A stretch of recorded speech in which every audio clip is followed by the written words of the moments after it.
দেখে নেন পুরুষত্বের কথাগুলা কেমন হতে পারে, পুরুষত্বের বৈশিষ্ট্য কেমন হতে পারে। পুরুষ এমন না যে যুদ্ধ থেকে পিছন থেকে পিছ ফেরে চলে যাবে। পুরুষ এমন না যে নিজের কাছ থেকে পুরুষত্বের পোশাক খুলে ফেলে মেয়েদের জামা পরার জন্য প্যান্ট নিয়ে আন্দোলন শুরু করবে। পুরুষ এরকম না যে আল্লাহ সুবহানাহু ওয়া তাআলা তার মধ্যে যে শৌর্য বীর্য যে দুঃসাহসিকতা দিয়েছেন সেটাকে সে ছুঁড়ে ফেলে সে মেয়েদের মতো আঁচলে মুখ লুকিয়ে কাঁদবে। পুরুষত্ব এরকম না। চলেন আর একটু সামনে যাই। বদরের ময়দানে যুদ্ধ হচ্ছেন।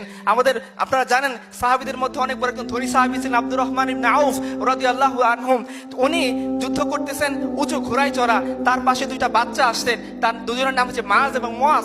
দুইজনকে বাচ্চাকে দেখে তিনি বলতেছিলেন, হাই যুদ্ধের এই কঠিন মুহূর্ত, সামনে দুঃসাহসিক বাহিনী, আমাদের রসুল তার আক্রমণ করতেছে, আমরা লড়াই করতেছি। এই মুহূর্তে আমার সাথে যদি দুইজন বাচ্চা না হয়ে দুজন ম্যাচিউর কেউ হইতো, যুদ্ধবাজ কেউ হইতো, তাহলে আমি খুব সহজেই এই দুইজনকে সাথে নিয়ে আবু জেহেলের উপর আক্রমণ চালাইতাম।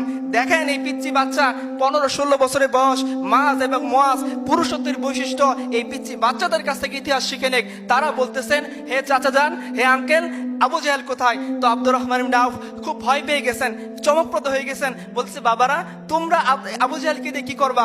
বলছে, হে আমাদের চাচা, আমরা শুনেছি যে আল্লাহ রাসূল সাল্লাল্লাহু আলাইহি সাল্লামকে কষ্ট দেওয়ার ক্ষেত্রে আবু জেহেল ছিল সবচেয়ে বেশি অগ্রগামী।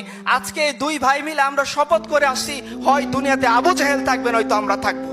যখন এই কথা সে শুনছে তখন সে বলতেছে, বাবা ওই যে দেখো আবু জেহেল, সে উঁচু ঘোড়ার উপরে চড়া, তাকে কেন্দ্র করে অনেকগুলো বড় বডিগার্ডরা আছে, তাকে নিরাপত্তা দিচ্ছে। ওই যে আবু জেহেল। আব্দুর রহমান ইবনে আউফ ইতিহাসের কিতাব খুলে দেখেন, খুলেন বিদায় ওয়া নিহায়া, সিরাত ইবনে হিশাম, যে কোনো কিতাবের মধ্যেই নবী সাল্লাল্লাহু আলাইহি ওয়াসাল্লামের জীবনী পড়তে গেলে এই ঘটনা আপনাকে অবশ্যই পড়তে হবে। তো উনি বলতেছেন, আমি এই কথা বর্ণনা করছি মাত্র, আমি দেখলাম এই দুটা বাচ্চা যাদের বয়স 14 থেকে 15, এরা দৌড়ে বাজ পাখির মতো চলে গেল আবু জেহেলের কাছে। শত্রুর সারি ভেদ করে একজনকে আবু জেহেলের ঘোড়ার পায়ে আঘাত করলো, আরেকজনকে আবু জেহেলের শরীরে আঘাত করলো।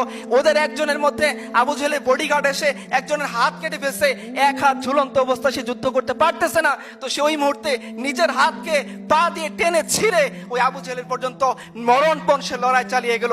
ইতিহাস দেখে নেক মুসলিম উম্মার ইতিহাস কেমন হয়, মুসলিম উম্মার পুরুষগুলা কেমন হয়।